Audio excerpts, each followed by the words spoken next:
First debuting in 1939, the Caped Crusader Batman immediately took the world by storm, beautifully blending action-adventure from early detective pulps with the superheroic exploits of DC's sensational Superman comics. Soon becoming one of DC's coolest and most beloved heroes, Batman has appeared in thousands of comics and has arguably been depicted in more media than any of the company's other famous creations. In this video, we'll trace the inception and creation of The Dark Knight and spotlight his impact on popular culture, tracing his evolution through comics, movies, series, and other extended media over the course of more than 80 years. In this edition of Cartoon Evolution presents Pop Culture Evolution.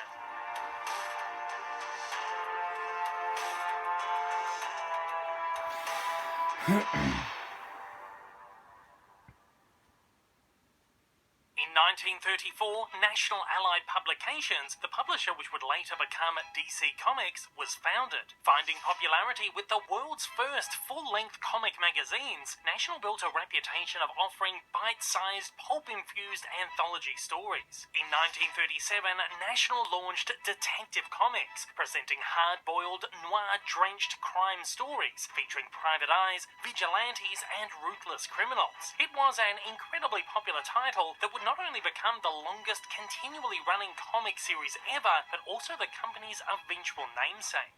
In 1938, Jerry Siegel and Joe Shuster blew the world of comic books wide open, debuting the world's first superhero, Superman, in Action Comics #1.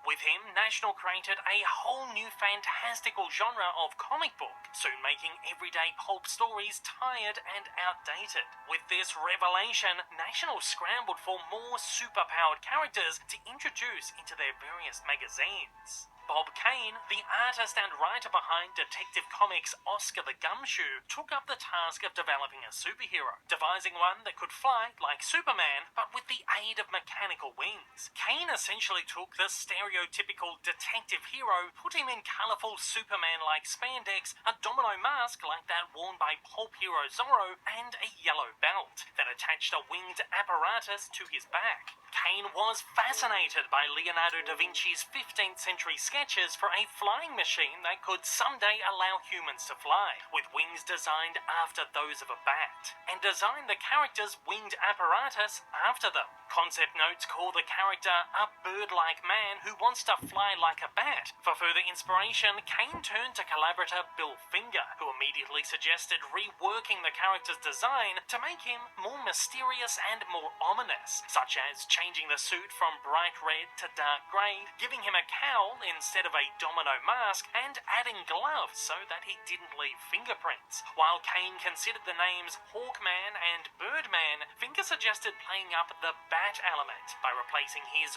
rigid wings with a flexible cape scalloped to look like bat wings, and adding a large bat insignia across his chest. Kane said, "A bat itself is such an eerie, weird creature. I figured if a man wore this awesome, horrific bat costume, that it would scare the denizens of the underworld to death even before he ever landed a punch." Naturally, the character became the Batman.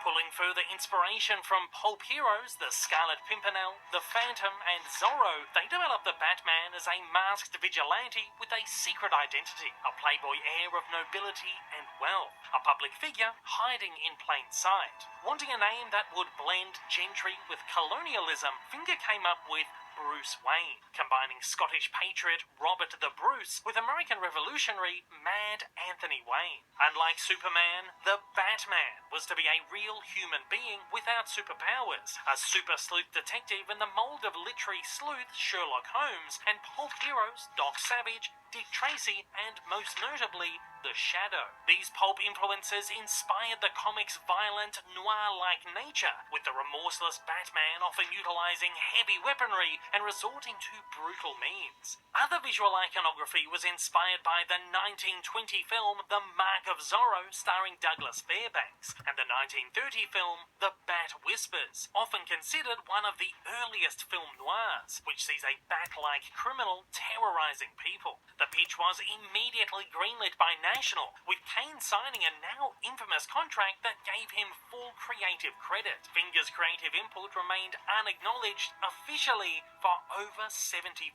years. The Batman, soon simply shortened to Batman, debuted in Detective Comics number 27 in March 1939, with his first story, The Case of the Chemical Syndicate, seeing him solving a murder and going up against a criminal organization. It also introduced the character of Commissioner Gordon, who Finger added to give Batman someone to talk to. Finger additionally devised Batman's iconic ride, the Batmobile, in its most primitive form. Loaded with plenty of action and violence, Batman became an instant sensation and the marquee star of Detective Comics. Over the following issues, Kane refined the Batsuit by drawing the character's jawline more pronounced and lengthening the ears. He noted that it took a full year to form his full-figure, mature Batman. Additionally, Finger expanded Batman's world, moving away from Kane's street-level crime angle, with more and more outlandish concepts, and a continually more refined Batmobile. In Detective Comics 33, Batman's 7th story, the character's origin was finally revealed, which saw a child Bruce Wayne witnessing his parents' murder on the way home from a screening of The Mask of Zorro, thereafter devoting his life to fighting crime and protecting the innocent. Batman was so instantly popular that in only 1 year, he was starring in his own full-length headline series, though he did continue to concurrently feature in Detective Comics. In the first issue, Finger introduced two of Batman's iconic villains, the grotesque Joker, his arch-nemesis, and feisty femme fatale, Catwoman. Finger continued to expand Batman's roster of eccentric villains over following issues, slowly building the single most recognizable and beloved rogues gallery in comic history, with Finger drawing enormous inspiration from the bizarre villains in the Dick Tracy comic strips. By now, DC had become worried that the more brutal and sinister elements of the comics could be emulated by child readers, and decided to slowly soften Batman. He was given a no excessive violence credo, and his reliance on firearms and extreme weaponry was eliminated.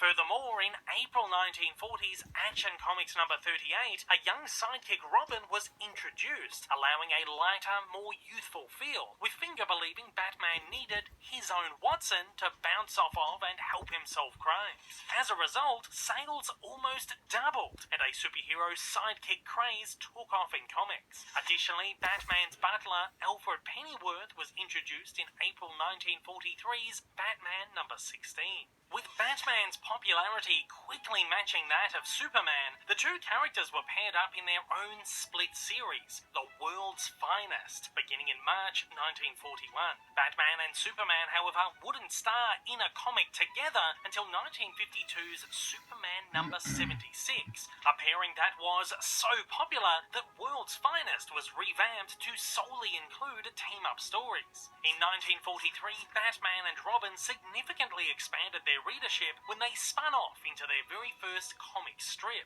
By this time, Superman had been starring in his own radio serial for 3 years and in cartoon shorts for 2. Batman, however, beat him to the live-action punch by 5 with his very own 15-chapter Columbia film serial, which starred Lewis Wilson as the very first on-screen depiction of the character and Douglas Croft as Robin. Like all serials, Batman screened in cinemas in a movie matinee bill, with episodes given cliffhanger endings to entice audiences back for the next part. As film censorship at the time disallowed the depiction of vigilantes as heroes, Batman was made a US government secret agent, tasked with taking down Japanese secret agent Dr. Daka. Released at the height of World War II, Batman, much like other popular characters at the time, was used as a conduit for nationalistic pseudo-propaganda entertainment. Due to its low-budget nature, the serial did away with many of the more outlandish Bat elements and saw the heroes dressed in cheap,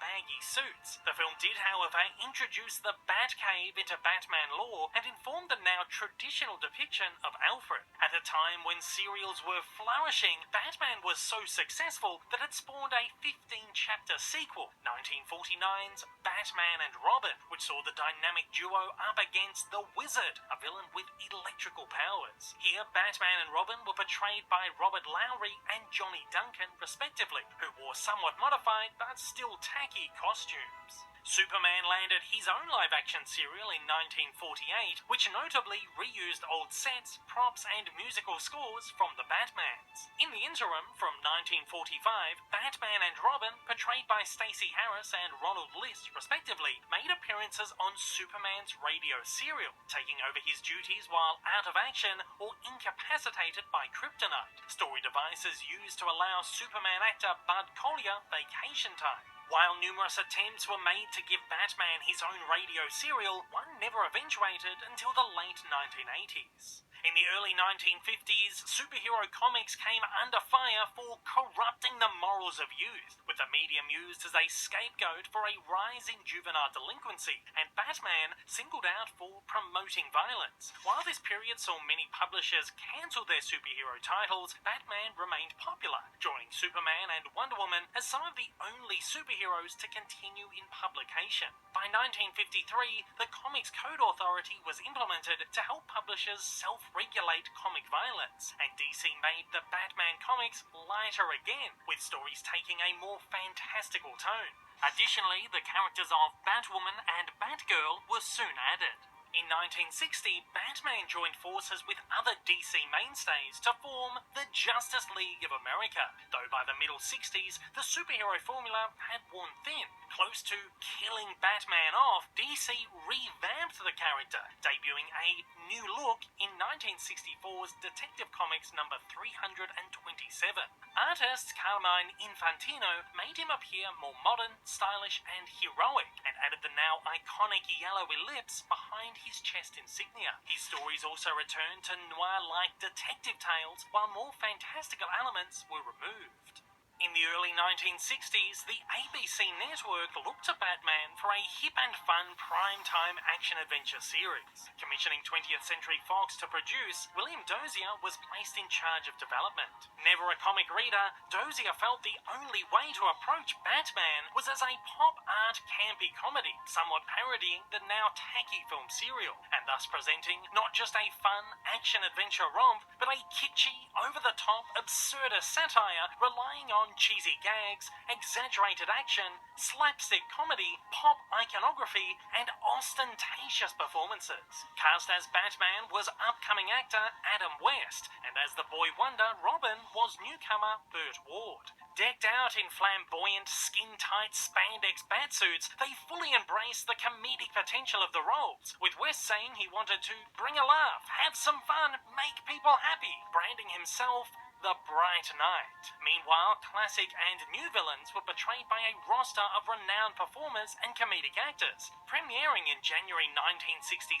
Batman was an instant hit and the biggest TV phenomenon of the mid-60s, spawning the so-called Bat craze. It made bucket loads from mass merchandising tie-ins, skyrocketed comic sales to a circulation of almost 1 million, and even boosted sales of color TVs. West was aptly branded the billion-dollar Batman. Following the conclusion of the first season, a feature-length companion film was released theatrically, featuring much of the same cast and showcasing the regular antics and style of the series. 1966's Batman thus became the hero's first feature-length film. However, the series soon lost momentum. Growing more excessive and surreal as it drew on, audiences grew tired of the gimmicky camp aesthetics, with comics having even shifted to a more camp narrative style and artistic design. To capitalize on the series' success, sales began to fall just as sharply as they rose. In general, the character now just seemed lame and outdated. In Season 3, producers introduced a brand new Batgirl, alias Barbara Gordon, to win back audiences with a female lead. Yvonne Craig was cast in the role, portraying the first ever leading superheroine on a TV series. To help familiarize the audiences with the character and further develop her, Gordon was also introduced in print in 1966, soon becoming the most iconic version of Batgirl. Regardless, ratings continued to fall, and the series was cancelled after 3 seasons, 120 episodes, and a theatrical film. While comic artists struggled to bring the character back to his former glory in the aftermath of the series, the character did see success with younger audiences in television animation. Firstly, Filmation produced The Adventures of Batman for CBS in 1968, a series of short cartoons which were dispersed between Superman and Superboy cartoons to make up the Batman-Superman Hour Saturday morning block. While DC was taking a darker turn in the comics, Filmation continued with the wacky, hyper-stylized iteration. Here, Batman and Robin were voiced by Olin Sewell and Casey Kasem respectively. Produced in Filmation's crude, economic limited animation style, a total of 34 12-minute cartoons were created. In 1969, the cartoons were re-aired in their own hour-long block, Batman with Robin the Boy Wonder, with each of the 17 episodes presenting 2 cartoons. Additionally, in 1970, Filmation produced 4 30 to 60-second shorts for the new PBS preschool series Sesame Street, with one appearing in its very first test pilot. These shorts were designed to educate children on such topics as crossing the street and cleaning up. In 1972, Hanna-Barbera featured the duo in 2 episodes of The New Scooby-Doo Movies, a series which saw Scoob and the gang solving crimes alongside popular characters and celebrities. Here they teamed up with Batman and Robin to solve a pair of crimes committed by Joker and Penguin. Produced in a similar, limited style, the characters barely differed from Filmation's and were once again voiced by Sewell and Kasem. In 1973, Hanna-Barbera debuted Super Friends, a series based on the Justice League comics, which starred Batman and Robin alongside Superman, Wonder Woman, and Aquaman. While still utilizing limited animation, the characters now took on a slightly buffer, more comic-accurate depiction. It lasted 1 season before being cancelled due to low ratings. However, in the mid-70s, the success of such shows as ABC's live-action Wonder Woman renewed interest in superhero TV, leading Filmation to produce The New Adventures of Batman for CBS. Once again, utilizing limited animation,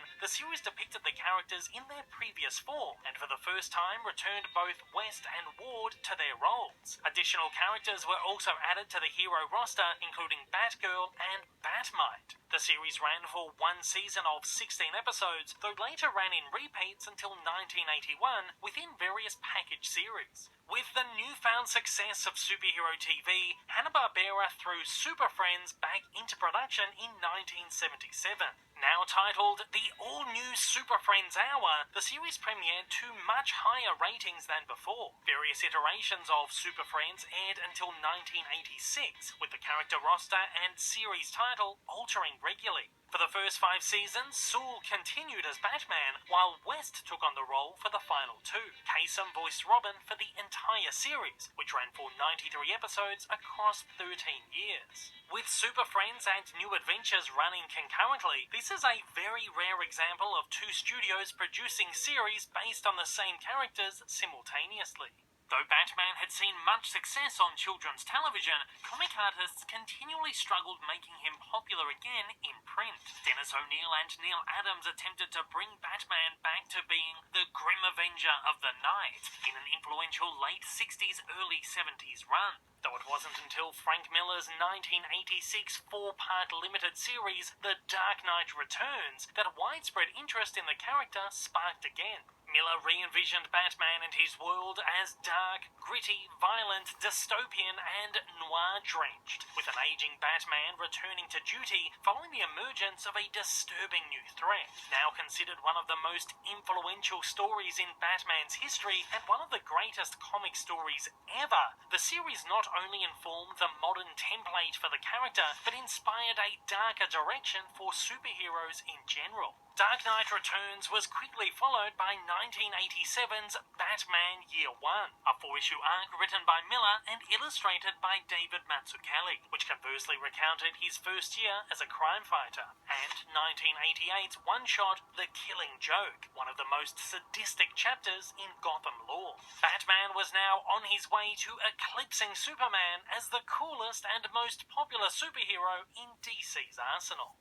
Having been developing a Batman movie since the 1980s, Warner Brothers, the studio behind the Superman franchise, were now motivated to fast-track production. Following the success of 1985's Pee-wee's Big Adventure, and due to his darkly fantastical artistry, Tim Burton was hired as director. After considering Kevin Costner, Mel Gibson, Harrison Ford, Dennis Quaid, Tom Selleck, and Bill Murray. Michael Keaton, who Burton had directed in Beetlejuice, was cast in the role, with producers finding him to have an edgy, tormented quality.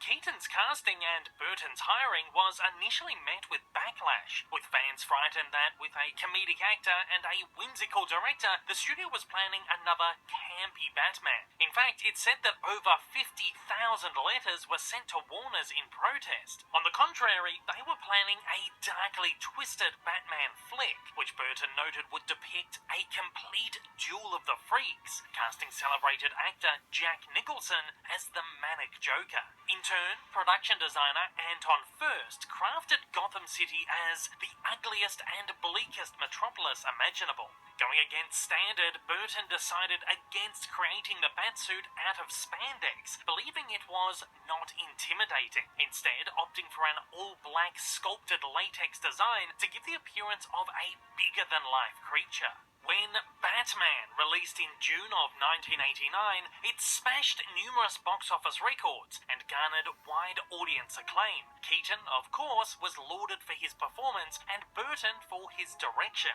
Due to the success, Warner's immediately greenlit a sequel, 1992's Batman Returns. For the sequel, Burton once again directed and Keaton reprised the role. With an even grungier and edgier style, Danny DeVito was cast as the grotesque Penguin and Michelle Pfeiffer as the seductively feisty Catwoman. While the film was considered successful, earning the highest opening weekend of all time at the time, it earned $150 million less than its predecessor. Seemingly, the desire to push into more mature and violent territory may have gone a little too far. Critics scorned the film for being inappropriate for children and were perplexed by its lenient PG-13 classification. Amongst intense consumer and activist pressure, McDonald's even withdrew their Happy Meal promotional tie-in. Though disappointed by the movie's takings, Warner Brothers greenlit a third film, 1995's Batman Forever. Concerned by the backlash, they aimed to make it lighter, funnier, and, in their words, for the MTV generation and full of merchandising appeal. As a result, Warner's let Burton go and hired Joel Schumacher. Soon after, Keaton dropped out and a new Batman search was underway.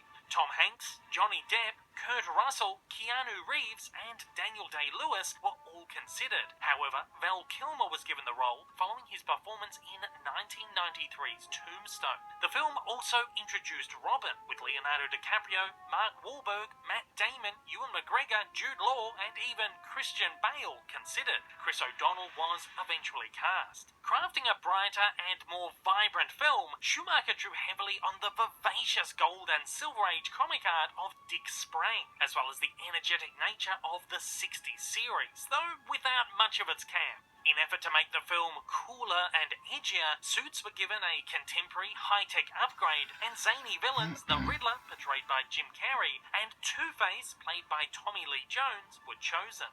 On release, the movie received mixed reception, though many disparaged its lighter tone and the decision to add bat nipples. Most agreed it was decent popcorn entertainment. Forever was financially successful, making $70 million more than Returns, and again breaking the opening weekend record. Naturally, a fourth film was greenlit, though due to an insanely fast turnaround, Kilmer was forced out of the role, with the upcoming star of ER, George Clooney, quickly chosen to take his place. 1997's Batman and Robin was made even lighter, brighter, flashier, and more heroic, this time fully leaning into the 60s camp, with tongue-in-cheek dialogue, tacky sequences, and flamboyant costumes. The film also styled itself in the mold of cheesy 80s action flicks, the result of action hero Arnold Schwarzenegger being cast as the wacky Mr. Freeze. Additionally, the film utilized Poison Ivy, portrayed by Uma Thurman, and introduced Batgirl, played by Alicia Silverstone. Upon release, the movie took in the lowest box office receipts of the entire franchise and was universally panned for its frantic and silly nature. To this day, it's considered by many as one of the worst superhero movies of all time. As a result, Warner's pulled the pin on a proposed fifth feature, Batman Unchained. The initial success of the franchise, however, did lead to a new animation boom from DC. After a brief cameo appearance in a 1990 episode of Tiny Toon Adventures, Warner Bros. Animation set their sights on a brand new animated series starring The Dark Knight, 1992's Batman, the Animated Series. Produced by Bruce Timm and Paul Dini, the series drew huge inspiration from the Burton films, particularly in their tone, style, and visual design, even initially using Danny Elfman's theme song in the opening sequence. The series also took on a film noir style, additionally drawing on the original Fleischer Studio Superman cartoons of the 1940s. While aimed at children, the series was dark and mature, earning a large adult audience and helping shift the demographic for superhero cartoons. It's notably the first Batman cartoon to be produced in a smoother, more cinematic animation. The series introduced Kevin Conroy as Batman and additionally featured Mark Hamill in an iconic portrayal of the Joker. While putting focus on Batman's well-known rogues gallery, the show saw the creation of Harley Quinn. Returning for a second season, the series was broadcast under the new title The Adventures of Batman and Robin. Highly praised on release, winning 4 Emmys across its 2-season, 85-episode run, it is still considered one of the greatest and most influential cartoons in history. Animated series also spawned a number of feature-length film spin-offs, including 1993's Batman Mask of the Phantasm, DC's first theatrically released animated feature, hailed as one of the greatest Batman movies ever, 1998's Batman and Mr. Freeze Sub-Zero, 2003's Mystery of the Batwoman, and 2017's Batman and Harley Quinn. As an aside, Batman and Robin from the series made a brief cameo appearance in a 1993 episode of Animaniacs, while a 1997 episode saw Adam West reprising the role. The success of the animated series led to the creation of a fully fledged DC animated universe, expanding with Superman the Animated Series in 1996, which took a lighter style and tone. In 1997, the new Batman Adventures launched as a 24-episode continuation of the original animated series, commonly considered its 3rd season. This series, while maintaining much of the noir and Burton influence, was much brighter and child-friendly, keeping in tone with Superman. Batman's suit even saw a slight redesign, removing all of the yellow elements. In the 1997 3-part Superman episode World's Finest, later reissued as a straight-to-video feature, the two series crossed over, with the two heroes teaming up. Batman made an additional 2 appearances throughout Superman's 4-year run. In 1999, the animated series was continued once again with Batman Beyond, a futuristic adventure set in the year 2039, drawing more heavily on sci-fi and cyberpunk. The series saw an elderly Bruce Wayne, voiced again by Conroy, training the Batman of the future, Terry McGinnis. Running for 3 seasons and 52 episodes, the series was likewise a relative hit, additionally spawning straight-to-home video movie The Return of the Joker. Around this time, Batman also made various appearances in 2000 to 2004's Static Shock and 2001 to 2002's The Zeta Project. In 2001, a Justice League series was also launched, which crossed over the Batman and Superman series and teamed the heroes up with other members of the Super Team. The series ran for 52 episodes across 2 seasons and was later continued in follow-up series Justice League Unlimited in 2004, which saw the league's roster expanded. Unlimited ran for a further 39 episodes across 3 seasons until 2006. While a Superman-Batman series was considered, Unlimited ultimately marked the final series in the DC animated universe. In 2003, Warner Bros. Hired Christopher Nolan to helm Batman Begins, an origin story franchise reboot. Taking on a darker, more genuine approach, Nolan focused on humanity and realism, setting the movie within a grounded reality, which inspired a more mobile and tactical Batsuit, accessories, and vehicles. Taking huge inspiration from Miller's Year One and Denny O'Neil and Dick Giordano's The Man Who Falls, the film charted a brilliant Bruce Bruce Wayne's spiritual journey towards becoming the Dark Knight, seeing him up against believable villains, the Scarecrow, portrayed by Cillian Murphy, and Ra's al Ghul, portrayed by Liam Neeson. For Batman, Jake Gyllenhaal, Billy Crudup, Joshua Jackson, and even Henry Cavill were considered, with Christian Bale ultimately donning the cowl. Upon release in 2005, the movie was an acclaimed success, pulling in over $370 million. Of course, a sequel was greenlit immediately, 2008's The Dark Knight.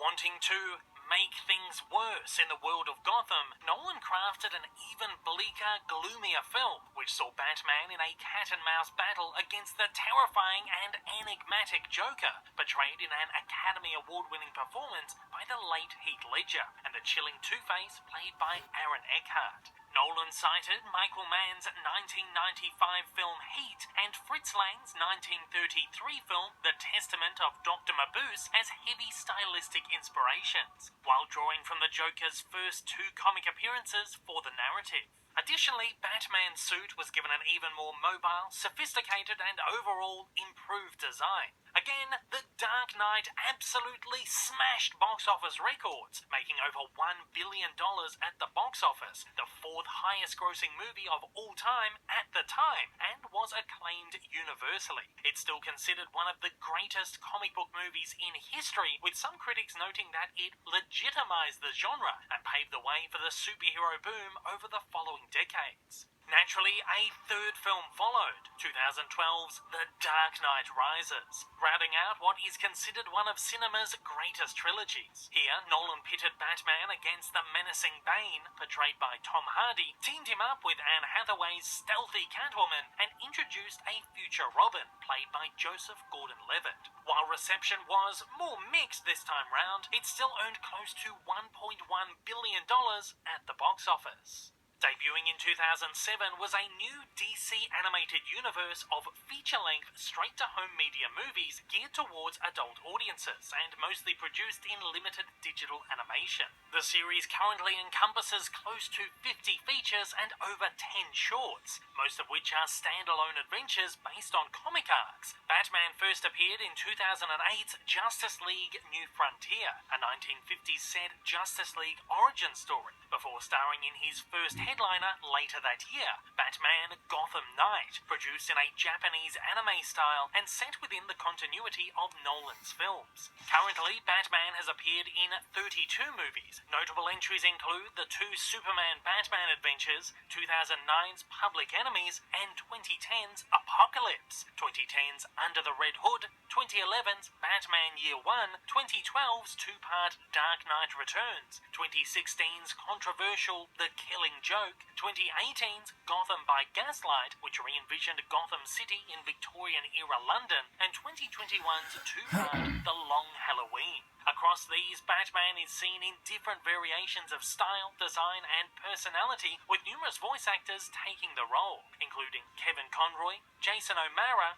Bruce Greenwood, Roger Craig Smith, Jensen Ackles, Michael C. Hall, Benjamin McKenzie, Peter Weller, William Baldwin, Jeremy Sisto, David Giantoli, and Anson Mount. Outside of the DC animated movie universe, Batman also appeared in 2010's DC Super Friends movie based on the Mattel Fisher-Price toy line, the bizarre 2017 Japanese DC Superheroes vs. Eagle Talon crossover, where he was voiced by Takayuki Yamada, 2016's Return of the Caped Crusaders, and its 2017 sequel, Batman vs. Two-Face, a pair of 60s series spin-offs returning West and Ward to their roles, 2018's Japanese CG animated Batman Ninja, where he was voiced by Roger Craig Smith and Koichi Yamadera, and the 2018 Batman vs. Teenage Mutant Ninja Turtles, a standalone movie based on the limited comic series where he was voiced by Troy Baker. In Lego form, he has also appeared, voiced by Will Arnett, in 2014's The Lego Movie, 2019's The Lego Movie 2, and 2018's spin-off The Lego Batman Movie, as well as in 9 Lego DC Superheroes direct-to-video films, voiced again by Baker.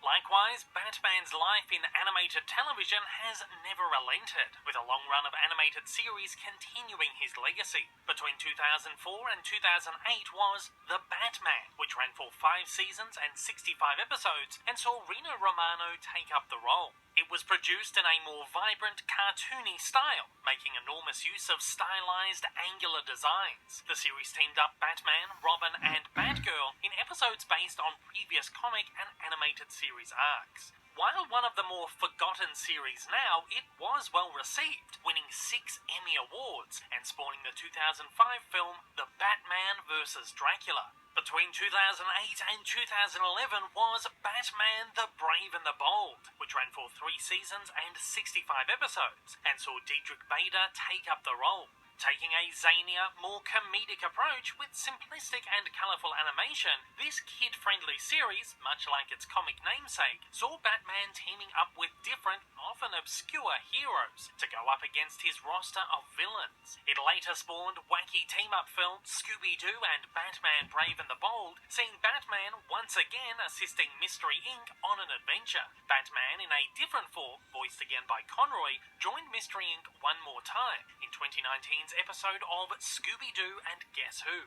Following Brave and the Bold, Batman starred in 2013's Beware the Batman, which charted the hero's earliest years in the Cape and starred Anthony Ruiviva in the role. This was the first Batman series to be produced in fully CG animation, clearly on a low budget with simplistic designs. Likely due to poor reception, it was swiftly cancelled after only 26 episodes. Batman also regularly appeared in a number of team-up series during this time. Firstly, Young Justice, which originally aired between 2010 and 2013 for 2 seasons of 46 episodes, before being rebooted in 2019 for a further 2 seasons and 52 episodes, where Batman, voiced by Greenwood, was crucial in forming the Young Justice League as the mentor of Robin and Batgirl. Then, in 2016's short-lived 52-episode series, Justice League Action, a modern Justice League revival featuring stylized animation and Conroy in the role. Batman has also seen a number of recurring roles in shows such as 2013's ongoing Teen Titans Go, in a series of mostly voiceless cameos, as well as in its 2018 spin-off film Teen Titans Go to the Movies, voiced by Jimmy Kimmel. 2019's DC Superhero Girls, featuring a female-led teenage super team including Batgirl, and in 2019's ongoing Harley Quinn adult animated series, which features Beta portraying yet another comedic version of the character. Additionally, Batman has appeared in a number of animated web series, including 2013's DC Super Pets, co-starring Beta as Ace the Bat-Hound, the ongoing DC Super Friends, which has been produced in both 2D and 3D animation over time, based on the Mattel Fisher-Price toy line, and the 1970s-80s TV series, where he's voiced by Darren Norris, and 2015 to 2016's Batman Unlimited, likewise based on a Mattel toy line, which also spawned a series of 3 direct-to-video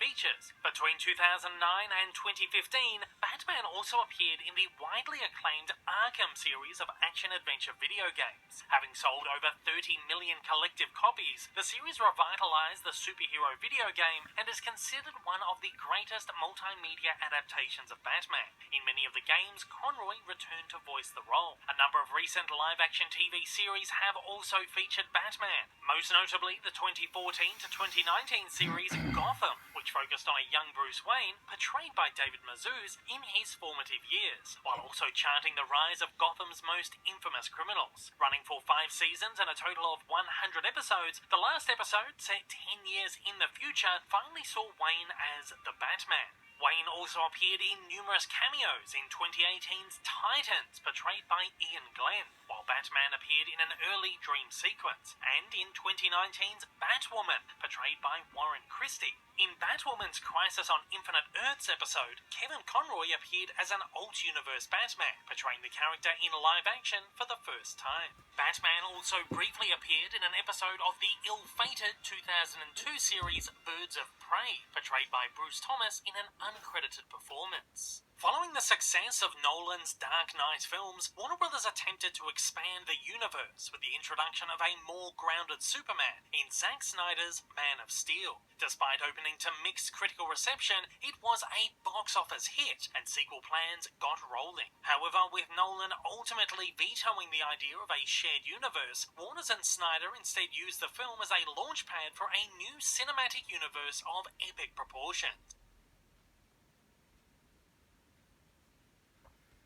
Batman v Superman: Dawn of Justice followed. The film introduced a brand new Batman, now portrayed by Ben Affleck, the first actor approached for the part. This time, Batman was depicted as an older, bulkier, more tormented ex-crime fighter forced back into the suit after Superman causes havoc on Earth. Inspired by Miller's adaptation and drawing from the most primitive, violent, noir-drenched Batman, the iteration caused controversy for depicting Batman as a weapon-wielding killer. At first, taking on Superman mono-y-mono, the two heroes eventually team up alongside Wonder Woman, marking the first time the DC Trinity appeared together in live action. Despite a hugely controversial and divided response from audience and critics, BVS took in close to $900 million at the box office and solidified the DC Extended Universe. Later that year, Batman made his second appearance in the DCEU during flashback sequences in Suicide Squad. After years of attempts to get a Justice League film off the ground, including George Miller's ill-fated Justice League Mortal in 2008, which would have seen Armie Hammer in the cowl, the DCEU's Justice League released in 2017. Despite Snyder's grand plan for a Justice League trilogy, during post-production he'd left the project following the death of his daughter, and Warner's brought in Joss Whedon, who'd successfully led Marvel's The Avengers to $1.5 billion at the box office to finish the job. However, with BVS's largely negative reception giving Warner's cold feet, they gave Whedon $25 million and 3 months to extensively reshoot and drastically reshape the film, throwing out an estimated 90% of the footage and giving it a brighter tone. The movie landed with a gigantic thud, both critically and commercially, losing the studio $60 million. Sequel plans were cancelled and the future of the DCEU thrown in jeopardy. Thanks, however, to a large internet fan campaign, Warner's agreed to fund Snyder $70 million to complete his version of the film, with the 4-hour epic Zack Snyder's Justice League landing on HBO Max and in theaters in March 2021. Batman was also heavily referenced in 2020's Harley Quinn flick Birds of Prey, in which Quinn names her pet hyena Bruce after that hunky Wayne guy. Following Warner's decision to rethink their superhero strategy, Affleck decided to step down from the role, as the studio sidelined a solo origin film deep into pre-production, which he was set to star in and direct. He will, however, portray the character one final time in 2023's multiversal adventure, The Flash, which is also set to see Michael Keaton return to the role for the first time in over 30 years. Keaton will also reprise the role in 2022's HBO Max tally movie, Batgirl, which will star Leslie Grace in the title role. Warner's, however, didn't drop plans for that new solo Batman film, putting it in the hands of director Matt Reeves. Wanting to give the story his own personal spin, Reeves chose against setting it within the fledgling DCEU, instead rebooting The Dark Knight with a brand new standalone film set within its own continuity. With Warner's heavily pushing its multiversal direction, they agreed. After all, in 2019, they released Joker, an alt take on the villain's origin in which a young Bruce Wayne even made a brief cameo, portrayed by Dante Pereira Olsen. Reeves's The Batman, set during the second year of Batman's career, drew heavily on Year 1, Year 2, and The Long Halloween, seeing the broken and driven hero learning the ropes of vigilantism as he hunts down a serial killer. Drawing heavy inspiration from the early comics, which depicted Batman as the world's greatest detective, the Batman takes the form of a neo-noir crime thriller, blending elements of detective, action, horror, and psychological thriller genres. With Nicholas Hoult, Aaron Taylor-Johnson, and Armie Hammer all considered for the role, it went to Robert Pattinson Pattinson. Heavily rooted in the real world, the film gives a grimmer, less fantasized and frighteningly realistic take on the hero, his city and its villains, pitting him against Paul Dano's chilling Riddler, Colin Farrell's Penguin, and teaming him up with Zoe Kravitz's Catwoman. In the film, Batman's suit takes on a more homemade, practical and flexible design, made to look as if he made it from spare parts. Delayed a number of times due to the 2020's pandemic, the film finally released in March 2022 to overwhelmingly positive reviews. Intended as the first in a new trilogy, Warners have also announced a number of shared universe spin-off TV series. Aside from these proposed spin-offs and the continuation of the DCEU, Batman is next set to appear in 2022's DC League of Super Pets animated film, where he'll star alongside his canine pal Ace. Finally set to portray Batman is Keanu Reeves, while Ace will be voiced by Kevin Hart. Additionally, Batman Caped Crusader, a revival of Batman the Animated Series, is also in the works. With the original cast and creatives on board, alongside Reeves and J.J. Abrams, it's set to premiere on HBO Max and Cartoon Network in 2023. Over the years, Batman has continued as one of the most famous and recognizable fictional characters ever. With no sign of stopping, citizens of the world can always count on the Dark Knight being around. And at that, I am throwing it over to you. I want to know, what is your favourite Batman film or series, and who is your favourite Batman performer? Fire away down in the comments below and let me know your thoughts.